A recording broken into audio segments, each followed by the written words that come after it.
Habakkuk. Habakkuk 1.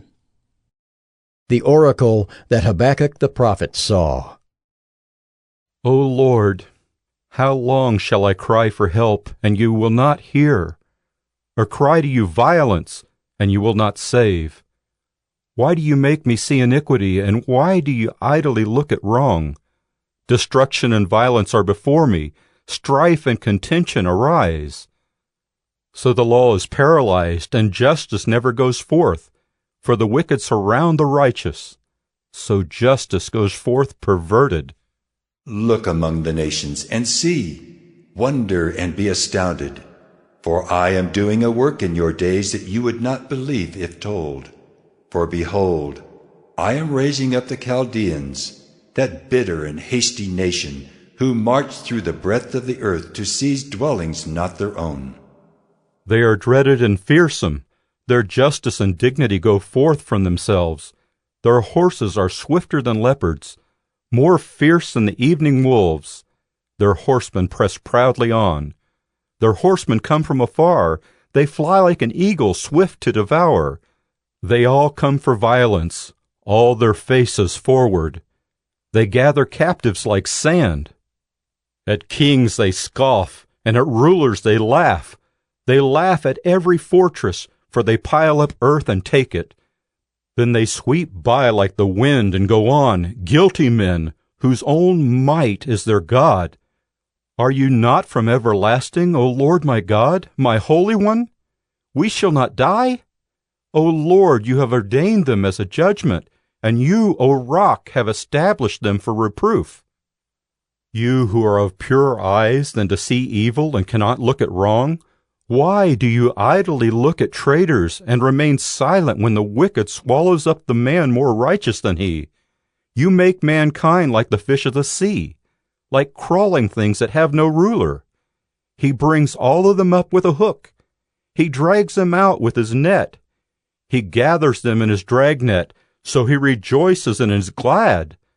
Therefore he sacrifices to his net and makes offerings to his dragnet. For by them he lives in luxury, and his food is rich. Is he then to keep on emptying his net and mercilessly killing nations forever? Habakkuk 2. I will take my stand at my watchpost and station myself on the tower, and look out to see what he will say to me, and what I will answer concerning my complaint. And the Lord answered me, Write the vision, make it plain on tablets, so he may run who reads it. For still the vision awaits its appointed time. It hastens to the end. It will not lie. If it seems slow, wait for it. It will surely come. It will not delay. Behold, his soul is puffed up. It is not upright within him. But the righteous shall live by his faith. Moreover, wine is a traitor, an arrogant man who is never at rest. His greed is as wide as Sheol. Like death, he has never enough. He gathers for himself all nations and collects as his own all peoples. Shall not all these take up their taunt against him, with scoffing and riddles for him, and say, Woe to him who heaps up what is not his own! For how long? And loads himself with pledges. Will not your debtors suddenly arise, and those awake who will make you tremble? Then you will be spoil for them. Because you have plundered many nations, all the remnant of the people shall plunder you, for the blood of man and violence to the earth, to cities and all who dwell in them. Woe to him who gets evil gain for his house, to set his nest on high, to be safe from the reach of harm. You have devised shame for your house by cutting off many peoples. You have forfeited your life, for the stone will cry out from the wall, and the beam from the woodwork respond. Woe to him who builds a town with blood and founds a city on iniquity. Behold, is it not from the Lord of hosts that peoples labor merely for fire, and nations weary themselves for nothing? For the earth will be filled with the knowledge of the glory of the Lord as the waters cover the sea. Woe to him who makes his neighbors drink! You pour out your wrath and make them drunk, in order to gaze at their nakedness. You will have your fill of shame instead of glory. Drink yourself and show your uncircumcision. The cup in the Lord's right hand will come around to you, and utter shame will come upon your glory. The violence done to Lebanon will overwhelm you, as will the destruction of the beast that terrified them, for the blood of man and violence to the earth, to cities and all who dwell in them. What profit is an idol when its maker has shaped it, a metal image, a teacher of lies?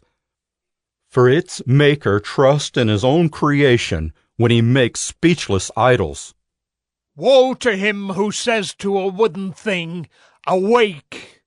To a silent stone, Arise! Can this teach? Behold, it is overlaid with gold and silver, and there is no breath at all in it. But the Lord is in his holy temple. Let all the earth keep silence before him. Habakkuk 3. A prayer of Habakkuk the prophet, according to Shigionoth. O Lord, I have heard the report of you, and your work, O Lord, do I fear. In the midst of the years revive it. In the midst of the years make it known. In wrath remember mercy. God came from Teman, and the Holy One from Mount Paran. His splendor covered the heavens, and the earth was full of his praise. Selah. His brightness was like the light. Rays flashed from his hand, and there he veiled his power. Before him went pestilence, and plague followed at his heels. He stood and measured the earth. He looked and shook the nations.